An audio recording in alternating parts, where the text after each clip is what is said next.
എംഎൽഎയുടെ ആസ്തി വികസന ഫണ്ട് ഉപയോഗിച്ച് സ്ഥാപിക്കുന്ന ഹൈമാസ് ലൈറ്റിലെ വിളക്കുകാലിൽ എംഎൽഎമാർ സ്വന്തം ചിത്രം പതിച്ച LED ബോർഡ് സ്ഥാപിക്കുന്നതിനെതിരെ പരാതി.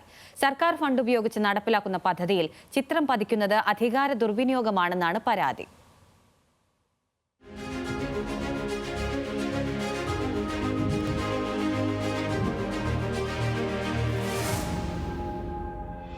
Alathur MLA KD പ്രസേനനും Kongad MLA K ശാന്തകുമാരിയും അവരുടെ മണ്ഡലങ്ങളിൽ ആസ്തി വികസന ഫണ്ട് ഉപയോഗിച്ച് സ്ഥാപിച്ച ഹൈമാസ് ലൈറ്റുകളാണ് പരാതിക്ക് കാരണം. LED ബോർഡ് അല്ലെങ്കിലും ആലത്തൂർ മുൻ MP രമ്യ ഹരിദാസും ഫോട്ടോ പതിച്ച ബോർഡ് സ്ഥാപിച്ചിട്ടുണ്ട്. ഹൈമാസ് ലൈറ്റിന്റെ വിളക്കുകാലിൽ MLAമാർ അവരുടെ ചിത്രങ്ങളോട് കൂടിയ LED ബോർഡ് സ്ഥാപിച്ചത് ശരിയായ നടപടിയല്ലെന്നാണ് സാമൂഹ്യ പ്രവർത്തകനായ ബോബൻ മാട്ടുമന്ത പറയുന്നത്. പൗരന്മാരുടെ ആഗ്രഹങ്ങൾക്കോ ആവശ്യങ്ങൾക്കോ അനുസൃതമായിട്ടല്ല ഈ പൊതു ഇടങ്ങളിൽ ഇത്തരത്തിൽ ജനപ്രതിനിധികളുടെ ബോർഡുകൾ പ്രത്യക്ഷപ്പെടുന്നത്. അതിലെ ഒരു അശ്ലീലത നമ്മുടെ ജനപ്രതിനിധികൾ തിരിച്ചറിയപ്പെടുന്നില്ല എന്നാണ് വാസ്തവം. കാരണം ഇത് പൊതുഖജനാവിലെ പണം ഉപയോഗിച്ചാണ് ഇത്തരം നിർമ്മാണ പ്രവർത്തികൾ പൂർത്തിയാക്കുന്നത്.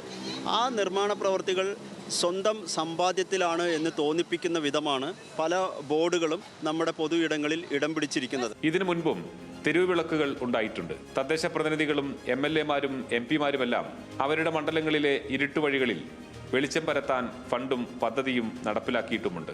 അവരൊന്നും ചെയ്യാത്ത പുതിയ അടയാളപ്പെടുത്തലാണിത്. പക്ഷേ MLAമാരുടെ ചിത്രം തെളിയാനും വൈദ്യുതി വേണം, ചിലവുണ്ട്. 15 ദിവസത്തേക്ക് 4 രൂപ 90 പൈസയാണ് ഒരു പോസ്റ്റിന് ഈടാക്കുന്നത്. അപ്പോൾ ഒരു മാസം ഒരു പോസ്റ്റിന് 2 യൂണിറ്റ് വൈദ്യുതി വരും. അങ്ങനെ 12 മാസം കണക്കാക്കിയാൽ നമുക്കത് 117 രൂപയാണ് ഒരു പോസ്റ്റിന് പൗരൻ ഒടുക്കേണ്ടി വരുന്ന തുക. ഒരു ജനപ്രതിനിധിയെ രാവും പകലും കാണണമെന്നത് പൗരന്റെ ആഗ്രഹമല്ല, ഇത് ഒരു ജനപ്രതിനിധിയുടെ മാത്രം ആഗ്രഹമാണ്. MLAയുടെ ആസ്തി വികസന ഫണ്ട് എന്നത് സർക്കാർ ഫണ്ടാണെന്നും അതുകൊണ്ട് തന്നെ സർക്കാർ പണം ഉപയോഗിച്ച് ചിത്രം വെച്ച LED ബോർഡ് സ്ഥാപിക്കുന്നതിനെതിരെ നിയമ നടപടി സ്വീകരിക്കുമെന്നും ബോബൻ മാട്ടുമന്ത.